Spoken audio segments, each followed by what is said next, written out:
Hey, I'm Peter, and welcome back to Books for Thoughts, where we break down life-changing books into powerful 10-minute insights to help you think sharper, live better, and grow one idea at a time. Today, we're diving into a book that didn't just change lives, it ignited a global conversation about money, education, and the path to true wealth. It's called Rich Dad, Poor Dad by Robert Kiyosaki. If you've ever wondered why some people work hard their whole lives and never get ahead, while others seem to effortlessly build fortunes, this book promises to reveal the hidden rules of money that the rich understand and the poor and middle class do not. Let's challenge everything you thought you knew about money. Robert Kiyosaki's journey begins with two pivotal figures: his poor dad, his biological father, highly educated with a PhD, who believed in traditional paths. Go to school, get good grades, find a secure job with benefits. He taught work for money. Then there was his rich dad, his best friend's father, a high school dropout who became one of the wealthiest men in Hawaii. He taught have money work for you. These two men offered vastly different lessons on life and money. Poor dad emphasized security, a steady paycheck, and frugality. Rich dad emphasized financial education, building assets, and taking calculated risks. Kiyosaki chose to listen to both, but ultimately he chose Rich Dad's path, understanding that traditional schooling, while important, often fails to teach us how money truly works. This fundamental contrast sets the stage for the entire book. One of the most striking concepts in Rich Dad, Poor Dad is the rat race. This is the endless cycle most people get trapped in. They go to school, get a job, earn a paycheck, pay bills, maybe get a raise, then spend more, incurring more debt, and the cycle continues. The problem? They're working harder, but they're not getting richer. They're trading their most valuable asset, time, for money, only to have that money immediately consumed by expenses and taxes. Poor Dad's advice was to work harder within the rat race. Rich Dad's advice was to escape it, not by working harder, but by getting a different kind of education, financial education. This isn't taught in schools, which prepare people to be employees, not employers or investors. Financial education means understanding how money works, how businesses operate, and how to make money work for you. The Golden Rule. This is arguably the most crucial lesson from Rich Dad. An asset puts money in your pocket. A liability takes money out of your pocket. Sounds simple, right? But most people get this backwards. They think their house is an asset, but for many it's a liability because it costs them money every month: mortgage, taxes, maintenance. An asset, according to Kiyosaki, is something that generates income for you. Examples of assets: businesses that don't require your presence. You own them, others run them. Stocks, bonds, income-generating real estate, rental properties. Notes: royalties from intellectual property. Most people focus on their income statement, how much they earn and spend, but the rich focus on their asset column. They acquire assets that generate passive income, which then covers their expenses, eventually freeing them from the need to work for money. The poor and middle class acquire liabilities like big houses and fancy cars, which create more expenses, tying them deeper into the rat race. Poor Dad always said, go to school to get good grades so you can find a secure job. Rich Dad advised, go to school to learn how to create jobs. This highlights a massive mindset shift.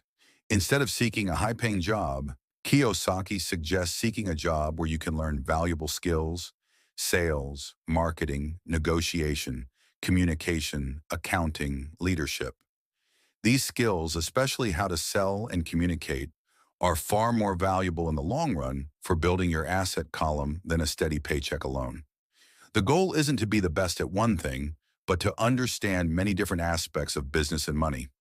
This broader understanding allows you to leverage different opportunities and build a team to work for you. It's about acquiring knowledge and experience that can be applied to create assets rather than simply working for a salary. One of the key advantages the rich have, according to Kiyosaki, is their understanding of the tax code and the legal structure of corporations. The poor and middle class earn money, then pay taxes, then spend what's left. The rich, however, create corporations. These corporations earn money, pay expenses first, including many personal expenses as business expenses, and then pay taxes on what's left. This isn't about cheating. It's about understanding the rules. Governments often create tax incentives for corporations to stimulate the economy, and the rich use these rules legally to their advantage. This allows them to keep more of their money, which they can then reinvest into more assets, further accelerating their wealth accumulation.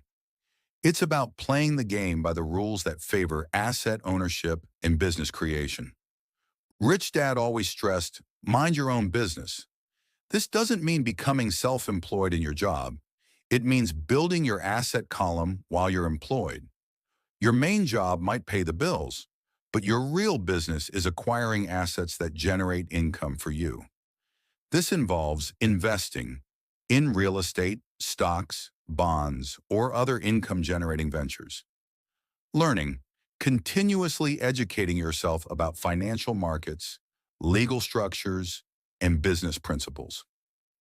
Networking, connecting with other investors and entrepreneurs. The goal is to build passive income streams that eventually exceed your living expenses. When your passive income can cover all your bills, you are truly financially free and have escaped the rat race. This shift from an employee mindset to an investor-owner mindset is paramount. Kiyosaki also addresses the common psychological obstacles that prevent people from achieving financial freedom. Fear, the fear of losing money. Rich Dad taught that losers are made by giving up, not by making mistakes. Learn from your losses. Cynicism, doubting everything, always seeing the negative. This leads to inaction. Laziness, not taking action or educating oneself. This often manifests as being too busy to learn or too busy working for money. Bad habits, such as paying yourself last or spending money on liabilities before investing in assets. Arrogance, believing you know it all and don't need to learn. This is a fast track to financial trouble. Rich Dad encouraged facing these fears, embracing mistakes as learning opportunities, and developing discipline in continuous learning. Financial intelligence is about both knowledge and the mental fortitude to act despite challenges. So what is the ultimate message of Rich Dad, Poor Dad? It's that financial freedom isn't about how much money you earn, but how much money you keep, how hard it works for you, and how many generations you can keep it for. It's a call to take control of your financial education, to understand the difference between assets and liabilities, and to actively build a column of income-generating assets that work for you. It challenges the traditional school system and encourages you to learn the rules of money that the rich use to build wealth. Don't just work for money, make money work for you. If this episode challenged your financial thinking and sparked a new perspective, consider picking up a copy of Rich Dad, Poor Dad and supporting the author. You'll find even more depth and actionable wisdom to transform your financial future. And if you're into this kind of life-changing insight, don't forget to like, comment, and subscribe for more 10-minute summaries from books that empower you to think sharper, live better, and grow. Until next time, stay curious, stay financially intelligent, and keep building your assets.